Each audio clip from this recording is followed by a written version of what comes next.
नमस्कार साथियों, आप सभी का स्वागत है कहानी केंद्र में।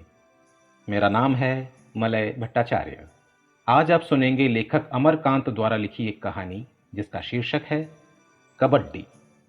साथियों, कहानी शुरू करने से पहले आप सभी से ये गुजारिश है कि जिन्होंने अभी तक चैनल को सब्सक्राइब नहीं किया है वे जल्दी से कहानी केंद्र को सब्सक्राइब करके उसका एक बेशकीमती हिस्सा बन जाइए, क्योंकि आपके सहयोग से ही ये चैनल आगे बढ़ सकता है और साथ ही साथ इससे मेरी भी हौसला अफजाई होती है। तो शुरू करते हैं आज की कहानी।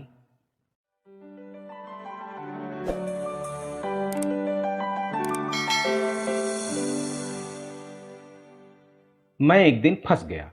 बात यह है कि उन दिनों कब्रिस्तान के सामने वाले बड़े मैदान में कबड्डी का एक टूर्नामेंट हो रहा था। ये जगह मेरे घर से कुछ दूर, मेरे दफ्तर से बिल्कुल नजदीक और दफ्तर आने जाने के मेरे रास्ते में ही पड़ती है। शाम को लौटते वक्त रोज ही अनेक दिशाओं से न मालूम कितने बिलों और सुराखों से निकलकर लोगों की भीड़ लहरों की तरह मैदान की ओर बढ़ती हुई दिखाई देती थी।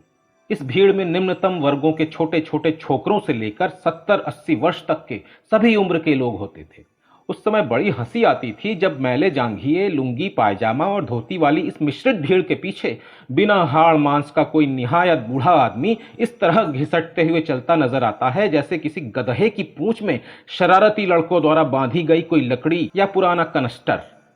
काश आपने उस मोटे पहलवान को देखा होता जो गंदी बनियान और लुंगी पहने और छाती निकाले जोर जोर से हंसते तथा बातें करते हुए मरियल से एक अधेड़ लंगड़े व्यक्ति के साथ मैदान की तरफ जा रहा था। ऐसे ही अनेक विचित्र जोड़े और समूह मिलते थे इस मैच में। मेरा शहर एक प्राचीन धार्मिक तथा सांस्कृतिक स्थान है, लेकिन खेल कूद और मनोरंजन के मामले में इसे एक मुर्दा नगर ही समझना चाहिए। फिर कबड्डी जैसे निहायत बेकार खेल के लिए इन लोगों में उत्साह कैसे आ गया। अब देखिए ना, एक और तो दुनिया के लोग football, hockey, badminton, tennis, cricket, shooting, तैराकी, मोटर दौड़ आदि में नए नए कीर्तिमान कायम कर रहे हैं, और ये लोग हैं कि एक गंवार खेल के लिए मजनून हो रहे हैं। निश्चय ही ये देश अभी भी पुरानी सदियों में विचरण कर रहा है। यहाँ तो एक तानाशाह की जरूरत है जो बाबा आदम के जमाने की इन बातों पर कड़ा प्रतिबंध लगाकर बंदूक के बल पर लोगों को आधुनिक जीवन अपनाने के लिए बाध्य करे। किसी दिवंगत स्थानीय नेता की स्मृति को जीवित रखने के लिए यह टूर्नामेंट शुरू किया गया था। मैच तो कई दिनों से चल रहे हैं, लेकिन पता नहीं इसका फाइनल कब होगा। इस आयोजन की एक खास बात यह भी है कि मैच रात में बिजली की रोशनी में होते हैं, और उस समय आप यदि सामने की सड़क से गुजरें तो आपको सिनेमा के इश्तिहार बांटने वाले प्रचारकों की स्टाइल में रनिंग कमेंट्री सुनाई पड़ेगी। बीच बीच में हर्ष ध्वनि और तालियों की गड़गड़ाहट। कितने खुश हैं भाई लोग, जैसे कुबेर का खजाना ही मिल गया हो। उस दिन शाम को दफ्तर से बाहर निकला कि मौर्य मिल गया। उसने कबड्डी का मैच देखने का निमंत्रण दिया। बिहार, मध्य प्रदेश और महाराष्ट्र की भी टीमें आई हैं। बड़ा मजा आएगा। मैं भरा हुआ तो था ही, मुझे गुस्सा आ गया। यार कोई अच्छी बात करो। तो क्या ये बुरी बात है? वो हंसने लगा। बेशक। मैं और भी उत्तेजित होकर बोला, दुनिया के और किसी देश में कबड्डी खेली जाती है? इंग्लैंड खेलता है, अमेरिका खेलता है, रूस व चीन खेलते हैं, पर हम सब तो कूप मंडूक हैं। हम तो कबड्डी ही खेलेंगे। हमारा इतिहास भी ऐसा ही रहा है। विदेशों के लोग अनुशासित सैनिक और गोला बारूद लेकर आए, पर हम तो साहब तलवार और तीर धनुष से लड़ेंगे। हम तो हाथियों पर चढ़कर दुश्मन से लुभा लेंगे। अरे जाओ लड़ो, देख तो लिया तुमने इसका नतीजा। इसी आलस्य और पिछड़ेपन की अपनी प्रवृत्ति के कारण हम खेल कूद में भी कोई खास सफलता प्राप्त नहीं कर पाते। मैं अच्छा खासा भाषण देने पर ही उतर आया, पर मौर्य बीच में ही ठहाका मारकर हंस पड़ा। फिर गंभीर होकर बोला, देखो भाई, मैं तुम्हारी तरह इतिहास का विद्वान नहीं हूं। हाँ, ये बात जानता हूं कि किसी भी खेल कूद में कोई खराबी नहीं होती और हर खेल का विकास करके उसे नई बुलंदियों पर पहुंचाया जा सकता है। कबड्डी हमारी धरती से उपजी है और उसे विकसित करके जिम्नास्टिक और सर्कस के स्तर तक पहुंचा दिया गया है। मौर्य ने यह भी कहा कि हमारी सरकार अपनी तड़क भड़क व विदेशों की नकल करने में अधिक विश्वास करती है। राष्ट्रीय प्रतिभा और क्षमताओं का विकास करने में उसकी दिलचस्पी भी नहीं। फिर देशी खेल कूदों को आगे बढ़ाने का प्रश्न ही नहीं उठता। और भी अनेक खेल हैं हमारे यहाँ। गुल्ली डंडा बचपन से ही खेलते हैं यहाँ के लोग। फिर सरकारी स्तर पर इस खेल की उपेक्षा क्यों होती है? उसकी बातों से मुझे और भी चिढ़ हुई और मैं अपनी बात के समर्थन में चिल्लाने लगा, कितने गंवार और असभ्य हैं इस देश के लोग। पर एक दिन गजब हो गया। मेरे एक मित्र रेडियो में काम करते हैं। उन्हें क्या सूझी कि कबड्डी पर एक फीचर लिखने के लिए मेरे पास उन्होंने अनुबंध पत्र भिजवा दिया। साथ ही फोन पर भी आग्रह किया कि 2 दिन के भीतर फीचर लिखकर दे दूं। और उचित तो यह है कि फीचर लिखने के पहले कबड्डी का मैच भी एक बार जरूर देख लूं। भाई तुम ये काम किसी दूसरे को दे दो, मैंने कहा। बेकार बात है, ये काम तुम्हें ही करना है हर हालत में। कबड्डी में है ही क्या यार, उस पर लिखना तो बाएं हाथ का खेल है। मेरी एक न चली। आई हुई लक्ष्मी को भगाना भी तो नहीं चाहिए। रात को 8:30 बजे थे। मैं चुपके से निकला और कबड्डी के मैदान की ओर सरकने लगा।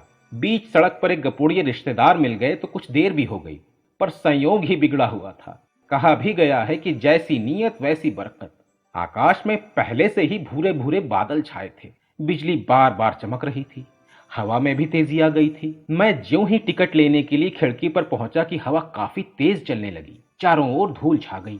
शायद 1-2 क्षण मैंने उसी जगह पर अपने पैरों को जमाने की कोशिश की। फिर तो हवा दानव दूत की तरह दौड़ने लगी। ये तूफान है क्या?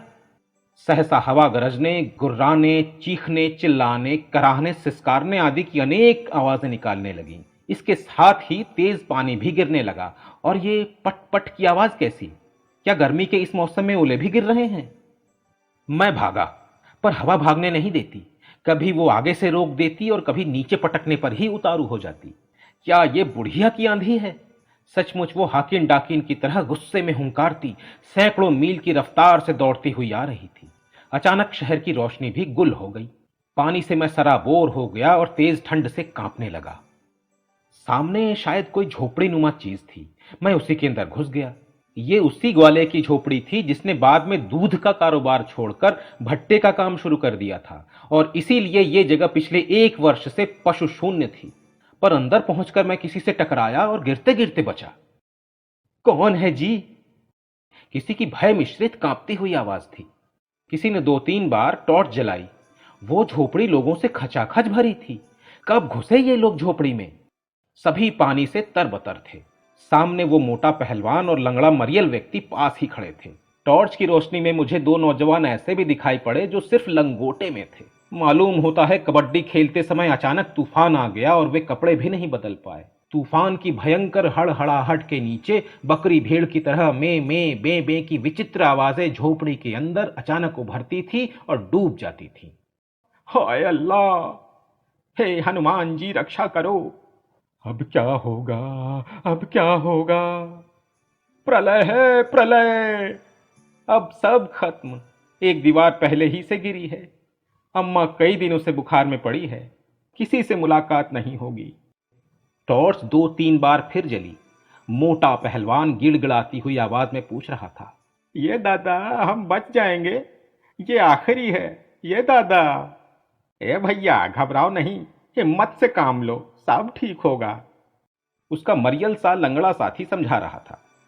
कई बार रोशनी जलने से अब समझ में आ गया था कि टॉर्च कबड्डी के उन दोनों खिलाड़ियों में से एक के हाथ में थी जो अधिक लंबा था। उनमें से करीब सभी गली कूचों के टूटे फूटे मकानों व झुग्गी झोपड़ियों में रहते थे। लेकिन यह कहना कठिन है कि उन्हें अपने मकानों व परिवारजनों की चिंता थी या अपनी जान की। तूफान और तेज हो गया था। लगता था मकान, वृक्ष, पशु पक्षी, आदमी जन सभी उड़ जाएंगे। धरती डोल रही है क्या? दहशत से मैं सुन्न हो गया। मैं डरी हुई आवाज में चीख पड़ा, भूकंप! भैया कुछ नहीं होगा, घबराओ नहीं। शायद लंगड़ा आदमी मुझे समझा रहा था। टॉर्च फिर जली। कबड्डी के लंबे खिलाड़ी का धुंधला सा चेहरा दिखाई पड़ा। वो स्पष्ट गंभीर आवाज में बोला, आप लोग घबराएं नहीं, जहां जो खड़ा है वहीं खड़ा रहे, जल्दी सब खत्म हो जाएगा। यही आवाज कुछ कुछ स्वाभाविक लग रही थी और लोग तो दहशत के मारे जनानी आवाज में बोल रहे थे। मेरी आंखों से पता नहीं कब आंसू निकलने लगे। मेरी बीवी ने कहा था कि अब छोड़ो कबड्डी बबड्डी, मगर मैं ही नहीं माना। अचानक हमारे सिर के ऊपर झोपड़ी की छत उखड़कर उड़ गई। लोग चिल्लाने लगे। पानी और ओलों से बचने के लिए मैंने अपने सिर के ऊपर बाहें कर ली। अब लगता था जान निकल जाएगी। जान निकल भी जाती तो अच्छा होता, क्योंकि अब यह दुख बर्दाश्त नहीं हो रहा था। अचानक टॉर्च जली। फिर कबड्डी वाला वही खिलाड़ी कांपती हुई आवाज में बोला, कोई यहां से भागे नहीं, एक दूसरे को पकड़ लें, एक दूसरे को सहारा नहीं दोगे तो तूफान में उड़ जाओगे, फिर अकेले कुत्ते बिल्ली की तरह मरोगे। इससे अच्छा है कि हम इंसान की तरह मरें, एक दूसरे का हाथ पकड़े हुए एक साथ मरें। सावधान भाइयों, एक दूसरे का हाथ पकड़ लो। पता नहीं कब मैंने बगल में खड़े किसी व्यक्ति का हाथ पकड़ लिया था। बीच बीच में टॉर्च जल उठती थी। उसकी रोशनी में मैंने देखा कि सभी सिकुड़े व झुके एक दूसरे का हाथ पकड़े हुए थे। शायद सभी शीत के मारे कांप रहे थे। एक दुबला पतला व्यक्ति दाएं हाथ से किसी को पकड़े था और बाएं हाथ को आगे पीछे करते हुए अपने शरीर की अकड़न को दूर करने की चेष्टा कर रहा था। इसी तरह 10-15 मिनट तक चला या आधा घंटा, मुझे कुछ होश भी नहीं। बारिश, ओले व सर्दी की मार खाकर लोग अधमरे हो चुके थे, पर सभी एक दूसरे का हाथ पकड़े थे। मैं भी दो व्यक्तियों का हाथ पकड़े था। दाईं ओर एक दुबला पतला नौजवान था जिसकी कमीज कंधे पर फटी हुई थी, और बाएं हाथ से मैं एक अधेड़ ठिगने कद वाले व्यक्ति का हाथ थामे हुए था। मैं नहीं जानता था कि पहले मैंने उनके हाथ पकड़े या उन्होंने मेरे, अथवा एक ही साथ ये सब हो गया। धीरे धीरे तूफान की गति धीमी पड़ती गई। पानी भी रुक गया। हम बाहर निकल आए, पर सड़क पर सैलाब उमड़ आया था। कैसे जाएंगे? चारों तरफ अंधेरा। लोग सड़कों पर निकल आए। चीख पुकार हल्ला अब ठीक से सुनाई दे रहा था। मैं धीरे धीरे आगे बढ़ने लगा। सहसा एक पुराने साइकिल वाले ने मेरे पास रुककर पूछा, कहां जाएंगे? मुट्ठीगंज। आइए बैठ जाइए, चले चलेंगे। मैं चुपचाप उसकी साइकिल के आगे डंडे पर बैठ गया। शायद दोनों को ही एक दूसरे की जरूरत थी। चाहे जो हो, उस दिन से मेरी दृष्टि में कबड्डी का अर्थ कुछ दूसरा ही उभरने लगा।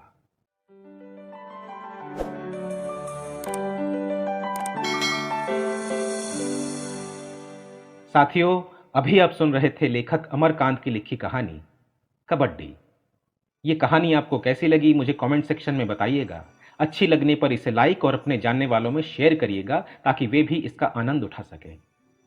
नई कहानियों को समय पर सुनने के लिए बेल आइकन को प्रेस करके ऑल पर सेट कर दीजिए। आप सभी का हृदय से धन्यवाद।